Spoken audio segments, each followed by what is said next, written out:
Bruchim haboim, welcome everyone.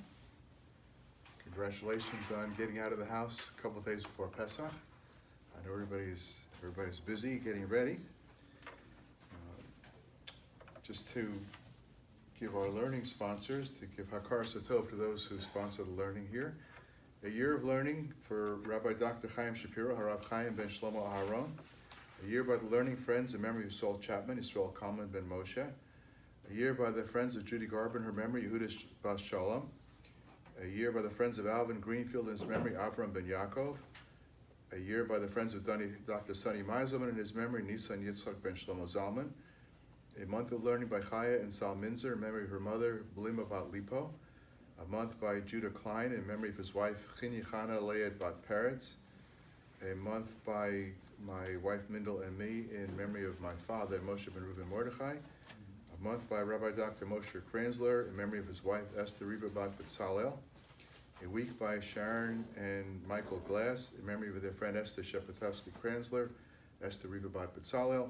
A week by Ruth Kostman in memory of her husband Shmuel ben Yitzchak. A day of learning today by Hetty and Terry Augenbraun in memory of her mother, Edith Bas Yosef. May the Neshamos have an Aliyah. Amen. So I think that next week would probably be the last class of the season, because we're going to be going up north for a few days, and we'll only be back here for towards the end of the month of May. So I think that this week and then next week will be the last one, and we'll restart again in the fall. So if you're watching this online and you need a copy of the text, you can certainly email me and I'll send it to you. We are in the Masechta Baba Basra, and we are on page 3b, Daf Gimel Amud Beis, and we're about to start the study, the story of Herod. So we learned last week that if you want to build a new shul, you're not allowed to demolish the old one until you have the new one prepared. And there's a difference of opinion as to why that is. But they say that in certain circumstances it's possible to do it. And basically, if there is a danger to the congregation, if the building is unsafe, then you're permitted to tear down the old one before the new one is built. But still in all, the basic rule is you're not permitted to tear down a shul unless you have a new one prepared. So the Gemara starts right by your blue flag, and the blue flag in the Hebrew side, the yellow flag on the English side. And there's a famous incident. Bava ben Buta, this rabbi, scholar, Bava ben Buta, Hechi Aspele Eitza Lahurdus. So how did he advise Herod? Herod was the king at that time. And how did Bava ben Buta give advice to Herod? Lemistere lebeis hamikdash, to destroy the Beis Hamikdash, because Herod rebuilt it, right? The Beis Hamikdash, the second temple was actually constructed in 516 before the Common Era, and around 37, 36 or so, Herod began the process of rebuilding it. It took him a couple of years to get it done, and then that temple that Herod built actually stood until 70 of the Common Era. So Herod rebuilt the temple, and if you've seen the model of the temple, the Holy Land display in Israel, that's basically Herod's temple, the temple he built. But in the meantime, in order to build a new one, he had to tear down the old one. So here you have Bava ben Buta advising Herod to tear down the old. So the Gemara asks, how did he do that? After all, we just learned that you're not permitted to tear down one synagogue until you have a new one. So how did that happen? This V'amar Rav Chisda, because we learned that Rav Chisda said, Lo listor inish bekanishta, a person should not destroy a synagogue, ad debene bekanishta acharita, until he built a replacement. So you can say, Iba Yisema Tevya Chaza Be, he saw Tihu Chaza Be, he saw cracks in the walls. So if Herod saw that or Bava ben Buta saw that the Beis Hamikdash had cracks in the walls, which meant the walls could have fallen down, it could have been dangerous to the people who were inside. So maybe that was one reason why he advised Herod to tear it down and rebuild a new one. So Another possible answer could be because Malchus are shiny. A king is different. If a king wants to do something, you don't stop him from doing it. Because once a king makes a decision, the decision is not retracted. And of course, we learned that with the story of Purim, Esther, right? What happened there where Achashverosh sent out messages that it was a day for people to start up with the Jews. And then after Haman had his downfall, so Mordechai asked Achashverosh to rescind the order, and he said that doesn't happen. When a king makes an order, it does not get rescinded. So here too with Herod, he decided he was going to do it, so it doesn't go back because it says Shmuel, I Amar Malchusa Akarna Ture. So, and it says that Shmuel said that if a king decides he's going to uproot a mountain, Akar Ture, he's going to do it. So you can't stop him. So Lo Haderbe, Hordus, and so then it says, and he can't rescind the order. So now we're going to give a little bit of history about Hordus, who he was. Who was Herod? Hordus Avda de Beis Chashmonai Hava. So Herod was a slave. He was a non-Jew who was a slave in the house of the Chashmonaim. The Chashmonaim were the Maccabees. They were the ruling family at this point, because after their revolt, they set up a monarchy, and they ruled, and Herod was a slave in their house. So Nasan Einav Osa Tinukta, and he fell in love with a certain young girl in the family, and he wanted to do something about it. So Yom Echad Shamahu Gavra. So this person, Herod, heard one day Bas Kola. There was a heavenly voice that came out and said, Amar Kol Avda Demorid Hashta Matzlach. He said that and this heavenly voice said that any slave who wishes to rebel against his master, today is a good day to do it. So what did he do? Herod didn't wait around. It says, he got up, Katlina Lakulu Marusayo. So he got up and he killed all his masters. In other words, he wiped out the entire family of the Chashmonaim. So he put an end to this dynasty, basically. V'shir Elahi Yunukta. And he left over this one girl. This one girl that he had his eyes on her, he kept her alive because he wanted to marry her. Everyone else he killed out, and he kept her alive. He says, Ki chazes hahi yunukta. So when this girl saw the kaboy leminsaba, that Herod wanted to marry her, she wasn't going to marry him. So what did she do?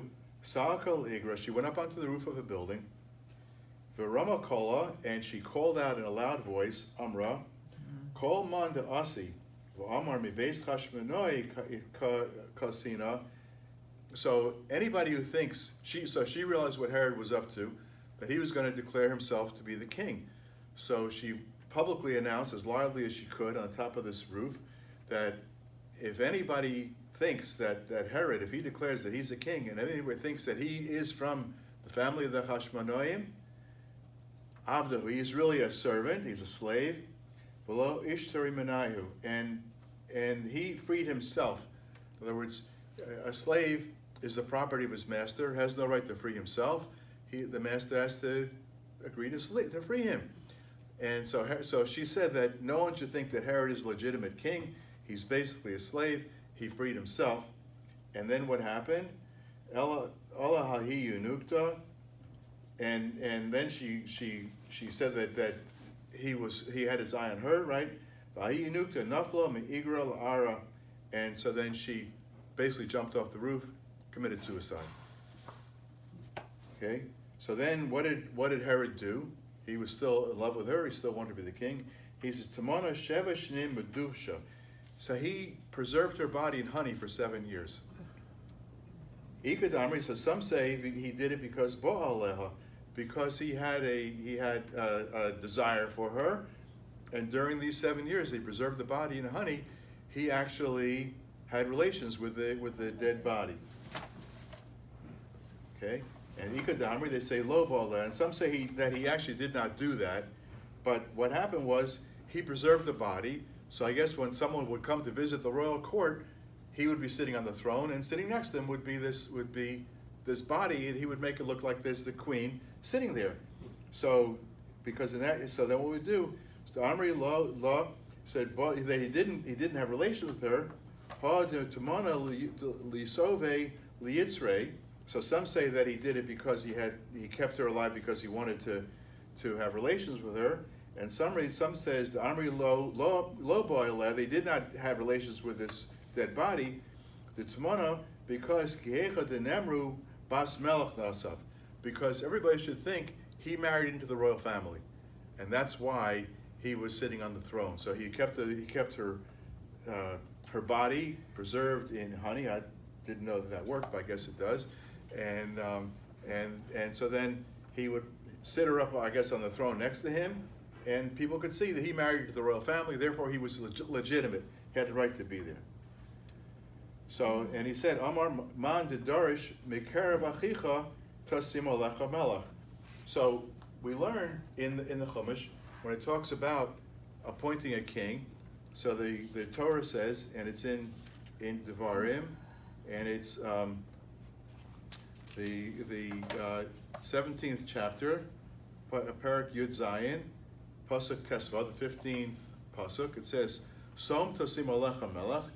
You should place on you a king. In other words, this is letting the Jews know before they enter the land that they're going to have the opportunity, if they want to make a king. And it says, Asher yivchar Hashem elokecha bo, that God chooses him. It's got to be a king that's chosen by God. Mekeref achecha, and he must be from among your brothers. In other words, he's got to be a full-fledged Jew. And they say that he's got to be his mother and his father are both Jewish. Tosim alecha melech, you can place above you a king. Lo susale laseis alecha ish nachri. It can't be somebody who's a stranger. In other words, who's not really a Jew. Ashelo achichu, because he's not your brother. So the commentaries say, Asher yivchar Hashem elokecha bo, so that Hashem chooses him. Bo l'lamed shamalchus v'kein kol shari hama'alos kulan min hashamayim. That all positions of authority, basically, the monarchy and all the positions of authority are chosen by God, right? So every person who is in any kind of office, from the highest to the lowest, is there because God believes he's got to be there at that time. And so that's a reason why we need to always have respect for our government, because people are in that place because for some reason God decided that they needed to be there at that time. And it's very interesting that I don't believe in coincidence. I believe that everything happens for a reason, and when certain things take place that have to do with the calendar, it kind of fits. And there is a reference in today's Gemara that we're learning to something in Pirkei Avos, and you know that we're Friday night is the first Seder, and then we start learning Pirkei Avos, right? That's common during the period between Pesach and Shavuos. We learn Pirkei Avos usually on Saturday afternoon, Shabbos afternoon, and in the second parak of Pirkei Avos, in the third parak actually, the second Mishnah, it says Rabbi Chanina Sagana Kohen HaMomer. So Rabbi Chanina, who was the second in command to the Kohen Gadol, he's having mispala b'shlomo shel malchus. You should always pray for the welfare of the government, and we say it every Shabbos. We make a prayer for our government.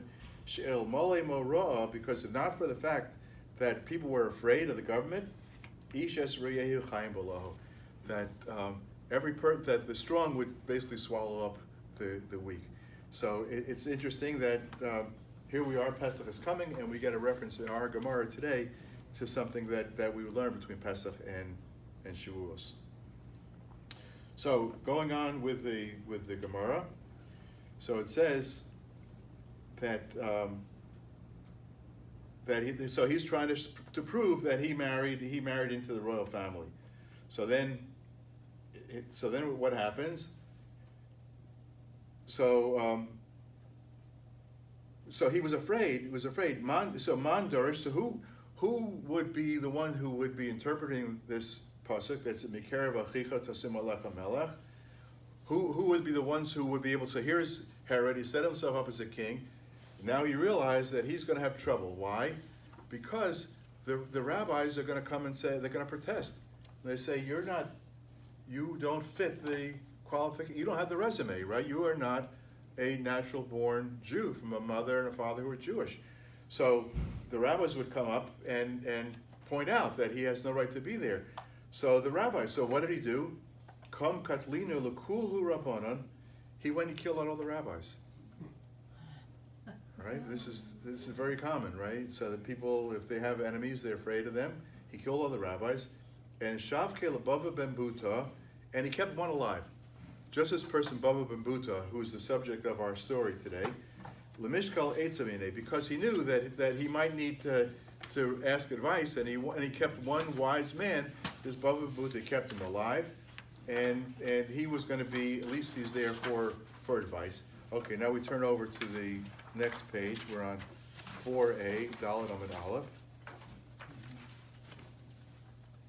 Okay, so what did he do? Ahadale Kalila Daili. So he made for him a crown they wrapped around his head that was made out of the hide of a porcupine. And so what the effect of that was is that the quills of the porcupine poked into his eyes, so he blinded him. So he kept him alive, but he made sure that he was blind. So it says Daili Nikrinu Le'ene, it made him blind. So in the meantime, Herod had killed all the rabbis. He kept one alive, but he still didn't trust that this person was going to give him good advice. He thought that this rabbi, this Bava ben Buta, would know that Herod was not legitimate and was going to create problems for him. So he wanted to test him and find out, is he going to be loyal? Yom Echad, so one day Asaf, Yosef Kameh, so Herod came into the room where this Bava ben Buta was sitting, and he sat down, did not identify himself that he was Herod, and he says, Omar, Chazim Mar, Hai Avda, Bisha, Mai Ka'avid. He said to him, have you seen what this evil slave is doing? Did you notice? So in other words, he's hoping to get Bava ben Buta to say something negative about himself, about Herod, who's the slave. He's Amar Lei. So Bava ben Buta responded to him, my Evid, what did he do? Amar Lei, Nalte Mar. So he says to him, you should curse him. Amar Lei, he says, Kusiv gam b'madacha melech al takalil. Even if in your secret rooms, these secret chambers, in other words, nobody can hear you, do not curse a king. Not permitted to curse the king. So Herod said, well, I better try something else. Amar Lei, Hai Lav Melechu. But he's not really a king. After all, he has no right to be the king. So Herod says, this person who pretends to be a king is not a king. So you could curse him. Amar Lei, V'lehevi Ashir V'alma. So maybe he's just some wealthy person, but he's not a king. So Uksiv, and so as Bava ben Buta is quoting a pasuk, it says, "B'chadrei mishkavecha al tekalel ashir." Even in your inner rooms where you sleep, don't curse a rich person. You're not supposed to curse rich people. So so Herod says, "V'lo yeh el nasi." So maybe he's not just he's a rich person. He's basically an officer. He's a nasi. We translate as president, whatever. But he's not really a legitimate king. And so Bava ben Buta answered, "Ksiv v'nasi ba'mecha lo sa'or." So a nasi, an important leader or officer among your people, you don't curse him. So Amar Lei v'osa masa imcha. So that's relating to somebody who acts properly. V'hai lav osa masa amcha. But he's not acting properly. So you should be able to curse him. Amar Lei, mistapina mine. He said, but I'm afraid of him. Basically, he said, I'm not going to say anything bad about this person because I'm afraid that it's going to get out and I'm going to have trouble with it. Amar Lei, leka inish. There's nobody here, just you and me. Dalzil delima. No one's going to hear is going to tell him. He said, because dana va'at yasivna. Only you and I are sitting here. So he's not going to find out. Amar Lei, so what did Bava ben Buta answer? He said, Ksiv, ki ofa shamayim yolich esakol. Ubal kanafayim yagi davar. So you ever hear a little bird told me? That's where it comes from. He says, because the bird of the sky is going to carry the voice, and on his wings, this statement will get told. So in other words, just because just you and me sitting here, somebody maybe is going to overhear, whatever it is, and so I'm not going to say anything. So at this point, Herod realized he's not going to get a rise out above Babuta. He's not going to get him to curse him. So now he decided he could trust him. At least he can ask him for advice. Amar le, anahu, it's me. He's I am he. I am this Herod. Ihava yadana tizahari rabbanon kuli hai. If I had realized that the rabbis are so careful in what they say, lo hava katilna lahu, I wouldn't have killed them all. So now he's feeling bad that he killed all the rabbis because he sees how this one behaved. There was no need for him to kill them all. So he's hashta maita kante. What can I do now? So Herod realized that he sinned. He shouldn't have killed these people. And of course it didn't benefit him at all by doing it. So he says, what can I do? How can I make up for this terrible act that I've done? He says, maita kante tehu gabra. So what can this person, in other words, he's speaking himself again about himself in the third person, but he's saying, what can this man do to make up for what he did? Amar le. So Bava Babuta said to him, Hava kava oro shel olam. So what you've done is extinguish the light of the world, right? Because the pasuk says, Kiner mitzvah v'Torah or. By the way, another coincidence. Oh, no. Here we are. The name of our shul is Torah or, right? So the pasuk says Kiner mitzvah because it's a candle light of mitzvahs, and light comes from Torah. So Yelech v'yasok oro shel olam. So you should get busy with the light of the world. And what is the light of the world? Diksiv v'naharu elav kol hagoyim. So the temple is considered the light of the world. So of course, interestingly enough, what just happened in the world the day before yesterday, what they consider their light was caught fire, right? The big fire in Notre Dame. So not that Lahavdil makes a difference to us exactly, but here you go. That basically the buildings which are dedicated towards religious practice are the ones that spread light in the world. And so here he says what you should do is to make a more beautiful temple. That's something that you could do. Seika Damri, or some say Hachi Amarle. Here's what he said to him: Havasima Eino Shalolam. So what you've done by killing the tzaddikim and the chachamim is that you blinded the world. Diksiv hoya im me'eni ha'eda yelech. So because he says that from the eyes of the congregation, in other words, he's saying that the wise men, the chachamim, the rabbis, are the ones who are actually like the eyes of the congregation. So yelech v'yasasek eino shel olam. So you should go and get involved, get busy with the eye of the world. And what is that? Diksiv himni mechalal es mikdashi gaon uschem mechamar anechem. So again, it's giving a reference to the temple, and it calls it the eyes, the eyes of the world. Amarle mistapina mimalchusa. So Herod set himself as a king in Israel, but who was really in charge at that point? The Roman Empire, right? So he said, I'm afraid that if I do this, they're not going to like it, and how can I go ahead and tear down the temple and build a new temple, right? Amar le. So Bava Babuta gave him advice. He said, listen, what you do, Shada Shalicha, appoint yourself a messenger, and send him to Rome, right? It says, Vizil Shata, and it's going to take him a year to get there, right? So you send him on the voyage to Rome. It'll take him a year to get there. Akev Shata, and he'll stay there for a year. Lahada Shata, and he's going to come back. It's going to take him a year again. So it's a 3-year process. This journey, which by the way, I'm reading a book now about American presidents in wars, and the War of 1812. The famous battle Andrew Jackson fought in New Orleans, that he was the hero and he became president because of it. That actually happened after the war was over, because the president, Madison at the time, had sent his representatives to Paris to try to make a peace treaty with England, and they actually did. They actually had it. They signed the treaty, and by the time it got back, so the war was actually over. So So here you are. That's actually the way things happened back then. That it took. This was a 3-year deal, and he said after the 3 years, what's going to happen? By the time this person comes back, sisrei, you're going to have time to tear it down, ubanisa, and you'll build a new one. So during that 3-year period, avad hachi. So that's just what he did. He says shochule.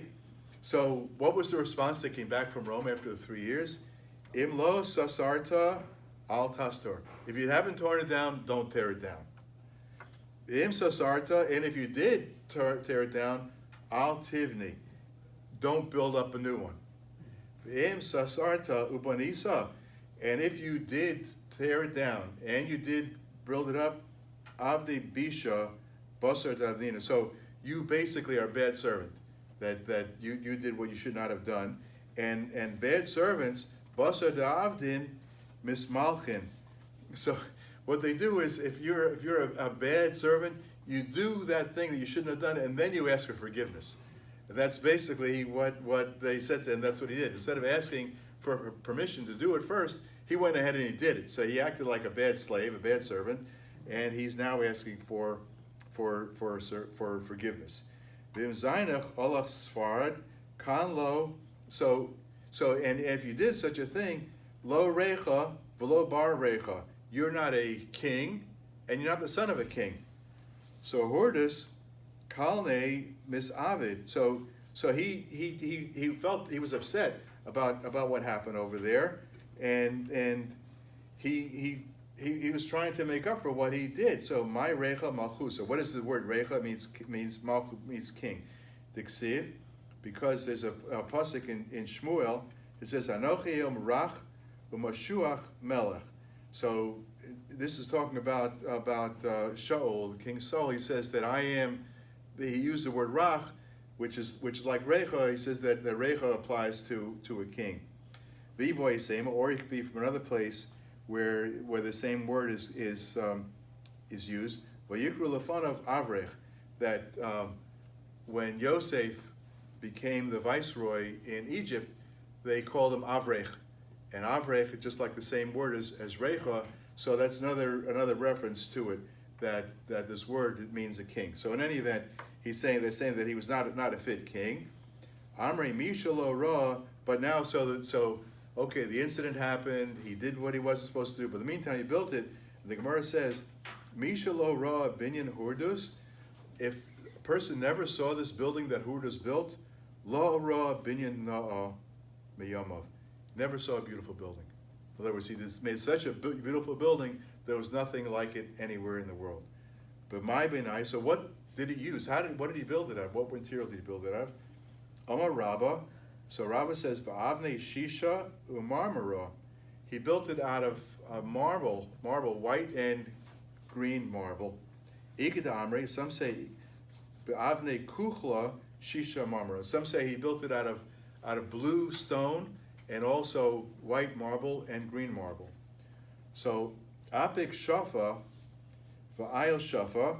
So he wanted to, and it looked like waves basically. Ki'echad and kabel sida. So once it was, and there was mortar in between the stones. Savar lamashe b'dahava. He wanted to coat the entire building with gold. So Amrulei Rabbanon, so I guess there had been some rabbis, maybe in the interim, the Bava ben Muta had appointed some others as rabbis, but anyway, the rabbi said to him, or his advisor said to him, Shav kedahacha shapir tfei. Don't coat it because it looks so beautiful now. The mechazi ki advasa the yama. It looks like the waves of the sea, all these different colors. If you coat it with gold, you're going to destroy the appearance of it. Bava ben Muta. So now the Gemara says, well, Bava Buta, Hechi Ovid Hachi, how did he do such a thing to give this advice to Hordus, right? Because maybe it was said that you shouldn't be tearing down a synagogue, and he did it. So and also, what was Hordus's point? What was his purpose? Why did he ask Bava ben Buta what should he do? Because he wanted atonement for his sin, right? So, and Hordus was an evil person, apparently. He killed all these people. So why is Bava ben Buta giving him advice that could be helpful to him? So the Gemara asks, how did he do such a thing? V'amar Rav Yehuda Marav, so Rav Yehuda said the name of Rav, V'itema Rav Yeshua ben Levi, or maybe Rav Yeshua ben Levi said it, Mipnei ma nenash Daniel. So we know the story about Daniel, right? He was in the court of Nebuchadnezzar, and he was an officer there, and but he was punished because Nebuchadnezzar made a golden idol, and he realized he shouldn't have done that, but he was very arrogant. He put up this idol, and Daniel knew that was not the right thing to do, and Daniel came on his own without being asked, and he gave Nebuchadnezzar advice that could help him, that maybe he could get some kind of forgiveness for what he did. He says, because he gave Nebuchadnezzar unsolicited advice, which he really wasn't supposed to do, because Daniel was a Jew. He's not supposed to be helping out this Nebuchadnezzar, this evil king. Shnemar, he says to him, Lahen malcha malchi yashper alach v'ta'ech b'tzdaka. So he said to him, in order to atone for your sin, what should you do? He says you should give a lot of charity. His prog vayasach b'mihon aniyan. So you should you should distribute it to the poor. Hein tevi arka l'shavosecha. And if you do that, that will be good for you. You'll have a peaceful reign if you go ahead and give money to the poor. So what happened? And it says and it says kula mata al Nebuchadnezzar malcha. And it says that yarchin. So he says he did it. So Nebuchadnezzar raised money and he distributed it to the poor, and his punishment was delayed for 12 months. In other words, Nebuchadnezzar was supposed to be punished immediately. It took 12 months, and then it says, Iboyasema, Shani Avda the Chayav mitzvah. So the Gemara says, well, in the case of Nebuchadnezzar, he was a non-Jew, and he went ahead and did these terrible things that he did. So Daniel should not have given him this advice. But maybe Bava ben Buta had some reason, because don't forget, Hurdas was a slave, and a non-Jewish slave that's in the household of a Jew is obligated in mitzvos, right? They go through. They have a bris milah, and they're obligated in mitzvos. The only ones that they're not obligated to keep are the ones just like women, which are time dependent, because a slave has to be on duty 24 hours a day. If the master wants him to do something at that moment, the slave has to do it. But so Hurdas was a Jew, they call it Eved Kanani, a non-Jewish slave in a Jewish house. So he was obligated in mitzvah. So the fact that he did bad things, maybe tshuva was something that did apply to him. So Bava ben Buta giving him this advice to rebuild the Beis HaMikdash, he had a right to do it. Or maybe also Shani Beis HaMikdash, because also you could say the Beis HaMikdash itself was different, because the lo malchus lo mispanei, because without, so if you're going to say that there was a problem with the building, well, who could go ahead and build such a huge building, right? It has to be a king. Like how many hundreds of millions of dollars they're collecting right now to rebuild this church, right? And they say it's going to take them 5 years, and the president of France is going to do it himself. Although I think he should probably call our president, because our president knows how to build big buildings, but he could probably do it cheaper too. But anyway, so the Gemara says, who but a king could build such a building? So in that case, he's justified in doing it. With Daniel, and what about Daniel? Minola the Anish. So how do we know that he was punished? Because we're just saying that he was punished. Ilema mishum dekasiv v'tikra Esther lahasach. So in Megillas Esther, so Esther calls one of her servants, and his name is Hasach. V'amarav Hasach zu Daniel. Daniel. So Daniel he served in the court of the Persian kings, and when Achashverosh became the king, he demoted Daniel. Instead of being a high counselor, he became basically a chamberlain. He was very small position. So Hanich Lamad Amar Shechatuhu Migdola, so that that's okay according to the one who says that he was cut down from his greatness. Elaman de Amar Shekol Divrei Malchus Nis Nachatchen Al Piv. So this word Hasach, so it's the Hey and the Ches could be interchangeable. So you call them Hasach or Chatach. So Chatach means like decisions. So basically it's saying that he was still a high officer, and all decisions went through him. That whatever Achashverosh was going to decide before he did it, he ran it past Chasach, who is really Daniel. So Al Piv, Ma'ikal Amimr. So what can you say about what can that person say about Daniel? He says the Shadyuhu Lagova Da'ariyusa. And so what we think about Daniel? We always say Daniel in the lion's den, right? That was famous. So Daniel, even though he wasn't harmed and he survived it, so they say that was his punishment, that he had the fright of being thrown into the lion's den. So because he advised Nebuchadnezzar without his unsolicited advice, and he gave him advice that helped him, that prevented him from being punished for 12 months, so Daniel got this punishment. Either he was demoted, or the fact that he was thrown into the lion's den. And we'll stop right there, and we'll continue next week. So next week it's going to be Tuesday morning at 10 o'clock, and that will be the last session of this season.